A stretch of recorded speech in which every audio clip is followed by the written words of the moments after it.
ஆக மேச ராசிக்காரர்கள்ட்ட இருக்கக்கூடிய அந்த சக்தி, வேகம், தலைமை பண்பு, எதிலும் முன்னிருக்கக்கூடிய ஆர்வம், எவ்வளவு பெரிய பிரச்சனைகள் வந்தாலும் வழி நடத்தக்கூடிய ஒரு குணாதிசயம், எதிர்த்து நிற்கக்கூடிய ஒரு போர் திறன்.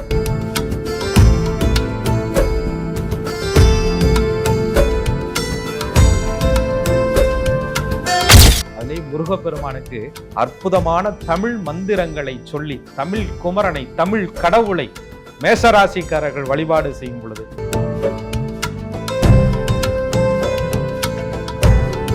ஒரு வாழ்க்கையில வேகம், அறிவு, முன்னேற்றம், மனதின் கட்டுப்பாடு, தெளிவு இது இருந்தாலே. ஆனா அந்த காயப்பட்ட நபர் என்பவர் காலத்துக்கும் மறக்காம இவங்களை பழி வாங்கிக்கிட்டே இருப்பாங்க. பழி வாங்குறதுனே தெரியாம திரும்ப திரும்ப அவங்களுக்கு நல்லது நினைச்சுக்கிட்டே இருப்பாங்க.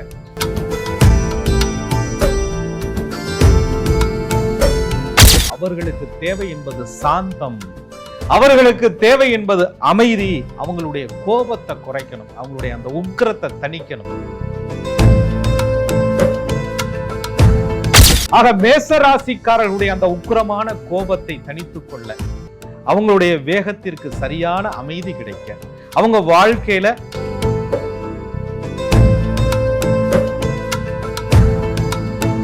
ஓம் சரவண பவ என்ற மந்திரத்தை, சாந்தம் தந்த முருகா என் கோபத்தை அகற்றுவாய் அப்படின்னு சொல்லி அமைதியை கொடுக்கக்கூடிய முருகப்பெருமானே,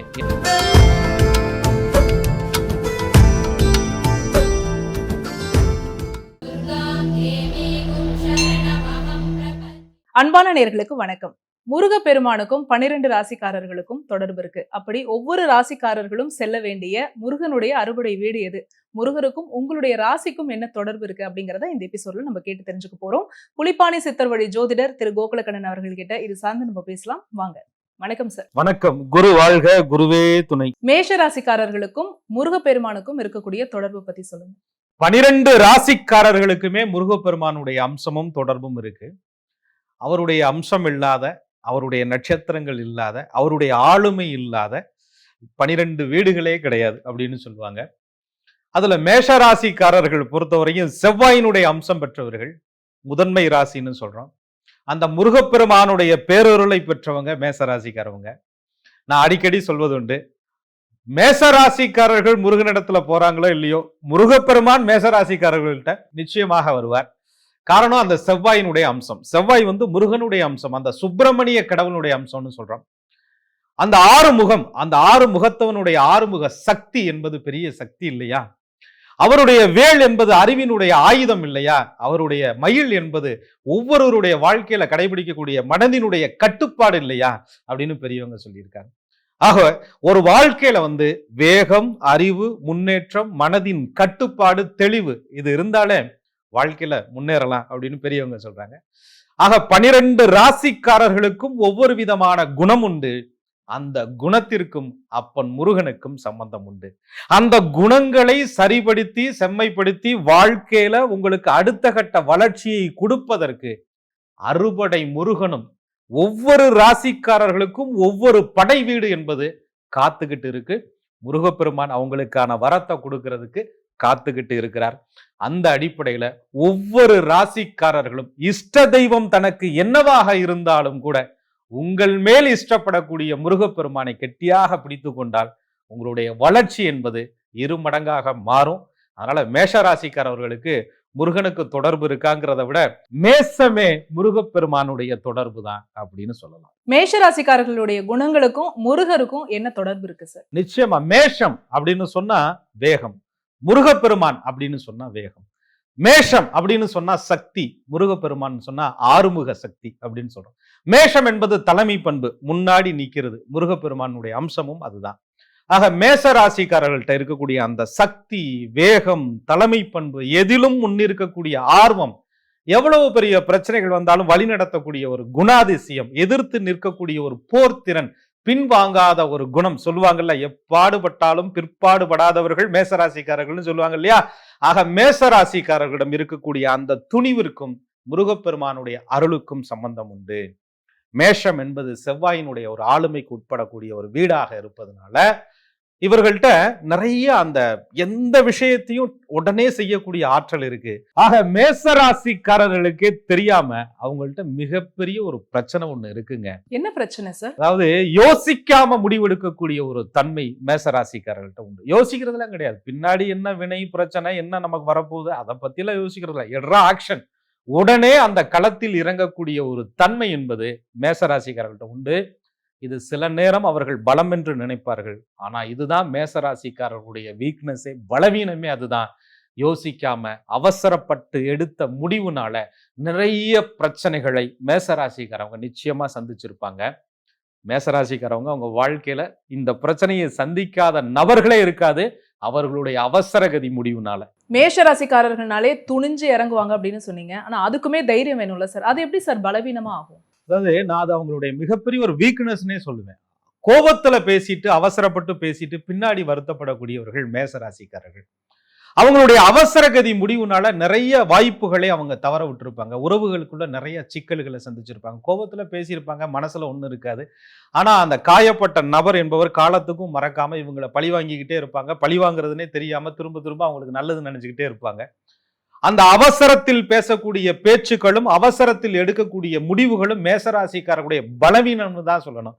அந்த பலவீனத்தை போக்குறதுக்கு தான் முருகப்பெருமானுடைய அறுபடை வீடுகள்ல மேசராசிக்காரர்களுக்கு உகந்த அறுபடை வீட்டுக்கு அவங்க போகும்போது அவங்க வாழ்க்கையில அவங்களுடைய வேகத்திற்கு சரியான பாதை கிடைக்கும், அவங்களுடைய சக்திக்கு சரியான வழி கிடைக்கும், அவங்களுடைய கோபத்திற்கு சரியான சாந்தம் கிடைக்கும். அத மேசராசிக்காரர்கள் அந்த அறுபடை வீட்டினுடைய முருகப்பெருமானுடைய ஸ்தலத்துல போய் நிற்கும் போது அவங்க வாழ்க்கையில எல்லாமே ஒரு நேர்கோட்டிற்கு, எல்லாமே ஒரு ஒழுங்கிற்கு முருகப்பெருமான் இவர்களுக்கு அமைத்து கொடுப்பார். மேஷம் என்பது சக்தி இல்லாதவர்கள் இல்லை, அவங்க கண்ட்ரோல் இல்லாதவங்க. அவங்கள்ட்ட சக்தி இருக்கு, கோபத்துல எடுக்கிற முடிவு, அந்த கோபப்படக்கூடிய அந்த விஷயத்துல ஒரு கண்ட்ரோல் இல்லை. அதனால மேசராசிக்காரவங்க நிறைய வாய்ப்புகளை, நிறைய உறவு சிக்கல்களை நிச்சயமாக அவங்க சந்திச்சுக்கிட்டு இருக்காங்க. மேஷராசிக்காரர்களுடைய அந்த சக்தியை உத்வேகப்படுத்துற முருகப்பெருமானுடைய அறுபடை வீடு எது சார்? மேசராசிக்காரர்களுக்கு சக்தி இல்லாம இல்லைங்க, அந்த சக்தியை உத்வேகப்படுத்தணுங்கிற அவசியமும் இல்லைங்க.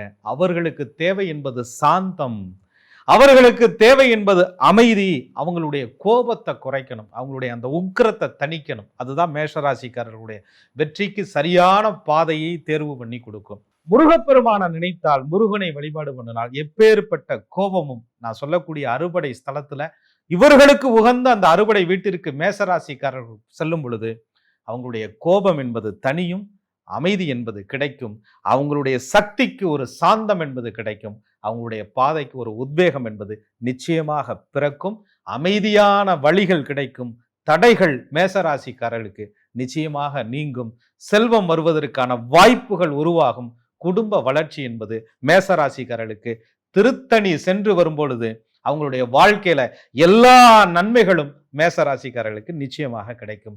அறுபடை வீடுகளிலே மேசராசிக்காரர்கள் வழிபட வேண்டிய அறுபடை வீடு என்பது அந்த முருகப்பெருமானுடைய ஸ்தலம் என்பது திருத்தணி. இந்த ஸ்தலத்திற்கு மேசராசிக்காரர்கள் முறையான வழிபாடு செய்யும் பொழுது அவங்க வாழ்க்கையில சாந்தம், வழி, அமைதி, நிம்மதி நிச்சயமாக கிடைக்கும். முருகப்பெருமானுடைய வழிபாட்டுக்கு வழிமுறைகள் இருக்கு அப்படின்னு சொன்னீங்க. இந்த மேஷராசிக்காரர்கள் எந்த நாள்ல முருகரை வழிபடணும், எப்படி வழிபடணும், அதே மாதிரி திருத்தணியை ஏன் சார் சொன்னீங்க? மேசராசிக்காரர்கள் திருத்தணி போவதற்கான அவசியம், அந்த ஸ்தலம் போய் அவர்கள் வழிபாடு செய்வதற்கான முக்கியமான விஷயமே ஒரு அமைதிய சாந்தத்தை கொடுக்கிறது. கோபப்படுவது என்பது மனிதனுடைய இயல்பு தாங்க. அதை அடக்கி, அதை நல்வழிப்படுத்தி, அதை சாந்தப்படுத்தி சரியான பாதையை தேர்வு பண்ணி கொடுப்பது தெய்வத்தினுடைய இயல்பு. அந்த தெய்வம் தான் மேஷராசிக்காரர்களுக்கு முருகப்பெருமான். திருத்தணிங்கிறது சூரபத்மனை வதம் செய்ததுக்கு அப்புறம் கடும் கோபத்தில் இருக்கக்கூடிய முருகப்பெருமான் தன்னுடைய கோபத்தை அடக்கி கொண்டு அமைதியை தேடிக்கொண்ட ஒரு ஸ்தலம் தான் திருத்தணி. ஆக மேசராசிக்காரர்களுடைய அந்த உக்கிரமான கோபத்தை தணித்து கொள்ள, அவங்களுடைய வேகத்திற்கு சரியான அமைதி கிடைக்க, அவங்க வாழ்க்கையில இந்த திருத்தணி ஸ்தலத்திற்கு செவ்வாய்க்கிழமைகளிலே மேசராசிக்காரர்கள் சென்று வழிபாடு செய்யும் பொழுது, அதிலே முருகப்பெருமானுக்கு அற்புதமான தமிழ் மந்திரங்களை சொல்லி, தமிழ் குமரனை, தமிழ் கடவுளை மேசராசிக்காரர்கள் வழிபாடு செய்யும் பொழுது அவர்கள் வாழ்க்கையில நிறைய நன்மைகள் கிடைக்கும்.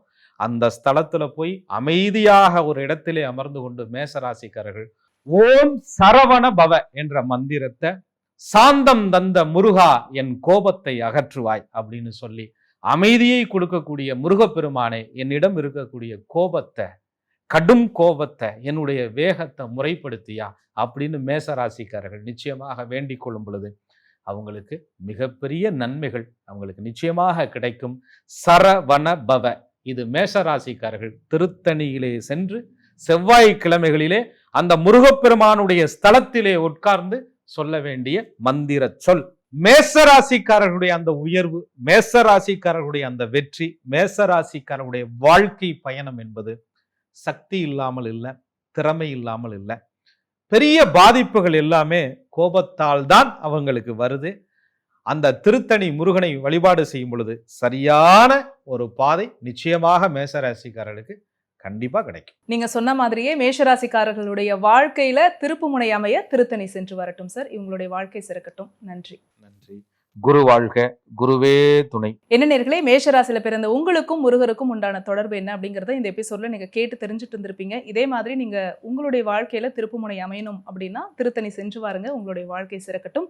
ஒவ்வொரு ராசிக்காரர்களுக்கும் இது சார்ந்து நம்ம பேசவிருக்கிறோம். இது எல்லாமே உங்களுடைய யூடியூப் நோட்டிபிகேஷன்ல ஆட்டோமேட்டிக்கா வரணும் அப்படின்னா நீங்க செய்ய வேண்டியது ஆஸ்ட்ராலஜர் கோகுலக்கண்ணன் யூடியூப் சேனலை உடனடியாக சப்ஸ்கிரைப் பண்ணிக்கோங்க. பக்கத்துல இருக்கக்கூடிய பெல் ஐக்கானை மறக்காம கிளிக் பண்ணிடுங்க. இந்த வீடியோவை நீங்க பார்த்ததற்கு மிக்க நன்றி.